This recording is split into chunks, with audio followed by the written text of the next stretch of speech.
پاؤں جمتے نہیں، اشک تھمتے نہیں، پاؤں جمتے نہیں، لڑکھڑاتا ہوا میں مدینے چلا، لڑکھڑاتا ہوا میں مدینے چلا، میں مدینے چلا، میں مدینے چلا۔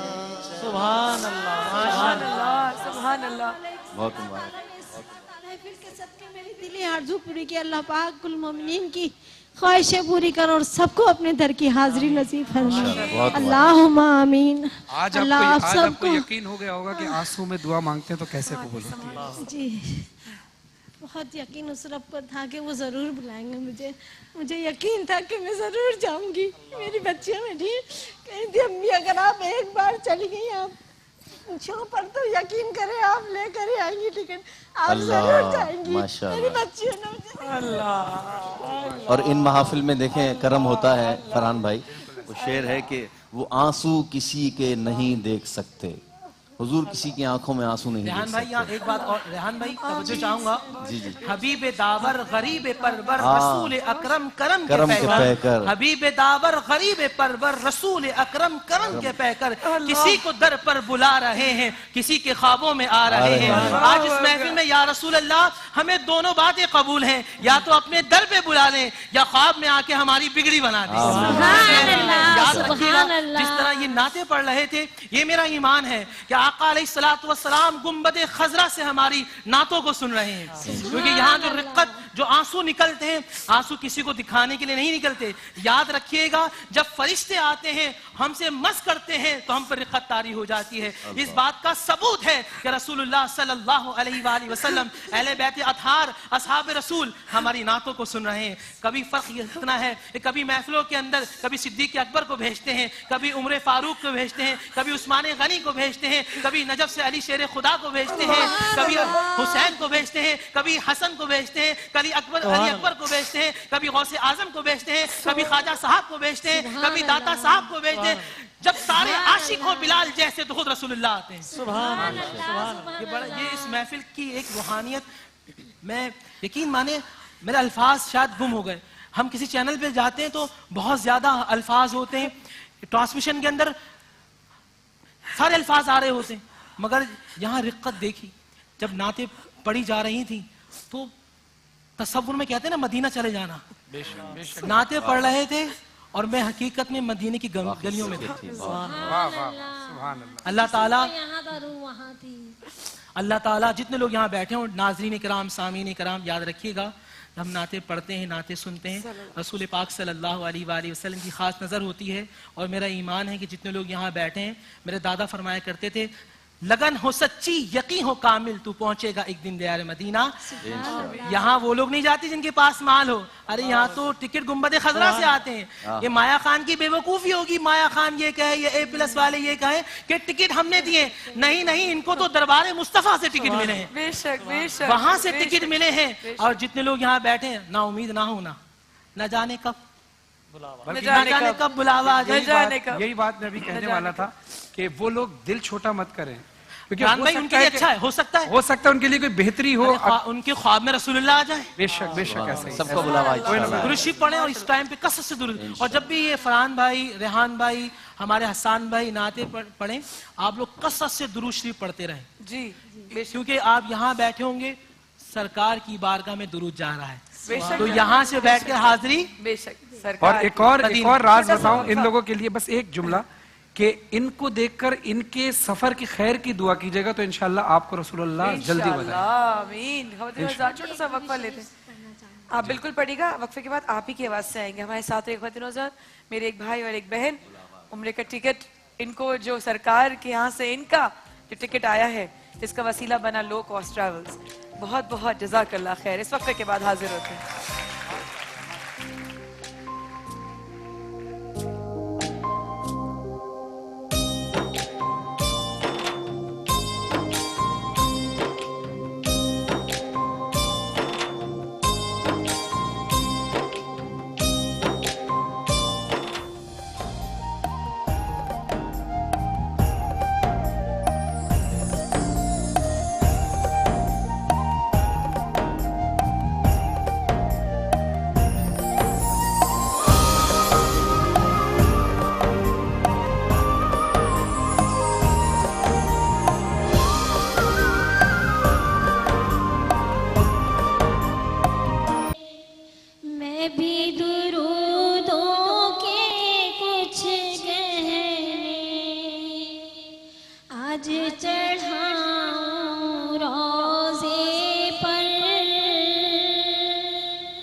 بل بل جاؤں روزے پر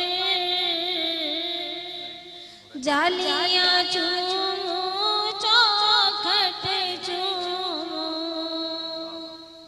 بل بل جاؤں روزے پر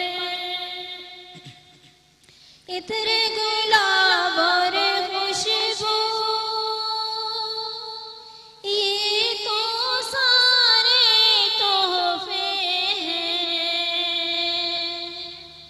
عطر گلاب اور خوشبو یہ تو سارے تحفے ہیں باغ نبی کی تتلی بن کر باغ نبی کی تتلی بن کر میں منڈلاؤں روزے پر باغ نبی کی تتلی بن کر میں منڈلاؤں روزے پر میں بھی درودوں کے کچھ گہرے آج چڑھاؤں روزے پر. سبحان اللہ سبحان اللہ. عاشقان رسول صلی اللہ علیہ وآلہ وسلم. ماشاءاللہ یہ بھی نعت خواں لگ رہی ہیں. ماشاءاللہ ماشاءاللہ. شہادتیں پڑھتی ہیں. بس میں کہہ رہی ہوں جس دھن میں انہوں نے اور جس کیفیت میں انہوں نے پڑھا ہے میرے خیال ہے جب عمرے کا آپ کو پتا تھا کہ میں آپ کے پیچھے کھڑی ہوں آپ کو بالکل اندازہ نہیں تھا. ہم بھائی کو بھی نہیں پتا تھا کہ میں ان کے پیچھے آ کے کھڑی ہو گئی. اور میں دیکھیے یہی کیفیت ہوتی ہے ہم ایک دوسرے سے کنیکٹ یہ کرتے ہیں اور ہمارے کنیکشن کا جو سلسلہ ہے وہ آقا سے ہے صلی اللہ علیہ وسلم. بس خوش رہیے جب جائیے آقا کے در پر.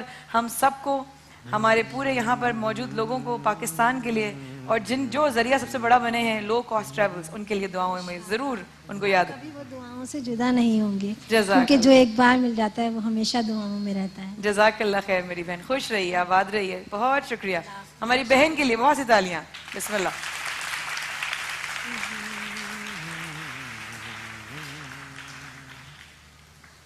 مفتی شاہ حسین گردی صاحب حضرت ابھی آپ نے وقفے سے پہلے دیکھا جو کیفیت یہاں سب پر طاری ہوئی جس لمحے نعت شروع ہوئی اور اس کے بعد زار و قطار لوگوں نے جو ہے اپنے جو محبت اور عشق ہے وہ آنکھوں سے نکل کر نظر آنا شروع ہو گیا. کہتے ہیں سنا ہے کہ جب محفل میں آقا کا ذکر ہو اور آنسو نکل آئیں تو کہتے ہیں وہ محفل قبول ہو جاتی ہے. بے شک بے شک. تو اس دعا کے ساتھ کہ یا رب اس محفل کو بھی تو قبول فرما نیتوں کو بھی قبول فرما آگے کوششوں کو بھی کامیاب کر. اب آج جو موضوع ہم نے آج ڈسکس کیا ہے یہاں پر میں صرف ایسا کہنا چاہوں گی حضرت کی کوئی ایسی بات ضرور کیجیے گا کہ ہم اپنی زندگی اپنے رشتوں اپنے پیاروں اپنی صحت اپنے دیکھنے کی وہ نظر ہر چیز کے حوالے سے ہم بیلنس اختیار کر لیں. میں یہ چاہوں گی کہ آپ یہاں رہنمائی فرمائیے. حضور اکرم صلی اللہ علیہ وبارک وسلم کا ارشاد گرامی ہے خیر الامور اوسطھا کہ بہتر معاملات جو ہیں وہ یہ ہوتے ہیں میانہ روی ہوتی ہے. بے شک. حتیٰ کہ عبادت میں بھی حضور اکرم صلی اللہ علیہ وبارک وسلم اس عبادت کو زیادہ پسند فرماتے تھے جو ہمیشہ کی جائے اور لوگوں سے بھی یہی بات کہتے تھے کہ مثلاً بے اعتدالی ہوتی ہے ایک رات بڑی آتی ہے تو آدمی اس رات کو جاگتا ہے یہ اچھا کام ہے لیکن برا کام یہ ہے کہ صبح کی نماز آدمی اسی دن جماعت کے ساتھ نہیں پڑھتا سو رہا ہوتا ہے یا اگر اس دن پڑھ بھی لیتے ہیں تو دوسرے دن جو فرض نمازیں ہیں ان کو نظر انداز کر دیتے ہیں. تو یہ بے اعتدالی ہے. ایسی بے اعتدالی کو حضور اکرم صلی اللہ علیہ وبارک وسلم ناپسند فرماتے تھے.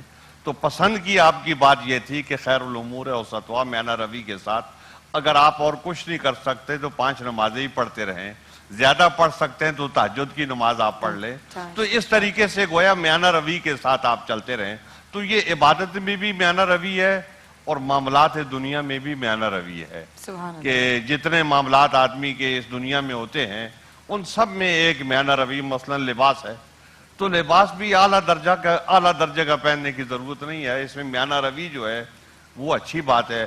قرآن حکیم میں آتا ہے کہ کہ وَلَا تَجْعَلْ يَدَكَ مَغْلُولَةً إِلَىٰ عُنُقِكَ وَلَا تَبْسُطْهَا كُلَّ الْبَسْطِ فَتَقْعُدَ مَلُومًا مَحْسُورًا، کہ آپ جو ہے نا میانہ روی اختیار کرو، اور یہ نہ ہو کہ آپ اپنا ہاتھ باندھ لو، مطلب خرچ ہی نہ کرو، اور یہ بھی نہ کرو کہ ایسا سارا خرچ کر دو کہ آپ خود اور آپ کے گھر والے جو ہے نا وہ پریشان ہو جائیں۔ تو ایک میانہ روی کے ساتھ آپ خرچ کرتے رہو۔ تو حضور اکرم صلی اللہ علیہ وبارک وسلم بھی اسی بات کو پسند کرتے تھے، اور ہم سب دوستوں سے ان سے نصیحت کرتے ہیں، اور پھر یہ خواتین بیٹھی ہوئی ہیں جو گھروں کے نظام کو چلاتی ہیں، تو ہم ان سے یہ بات بھی کہیں گے کہ یہ اپنے گھر والوں سے مطالبہ کھانے پینے کے معاملے میں اور پکانے کے معاملے میں، چیزیں بنانے کے معاملے میں، لباس کے معاملے میں وہ مطالبہ کریں کہ جس میں میانہ روی ہو، اور اپنے بچوں کو بھی اسی بات کی تربیت دیں۔ اگر آپ کا پڑوسی آپ سے اچھا کھاتا ہے، اور اگر آپ کا پڑوسی آپ سے اچھا پہنتا ہے، اگر آپ کا پڑوسی آپ سے اچھی گاڑی میں ہے، تو اس کے لیے دعا کریں، اور اپنے لیے بھی دعا کریں کہ اللہ جل جلالہ آپ کو بھی یہ فراوانی عطا فرمائے، لیکن اس پڑوسی کے ساتھ حسد نہ کریں، اس کا برا نہ چاہیں۔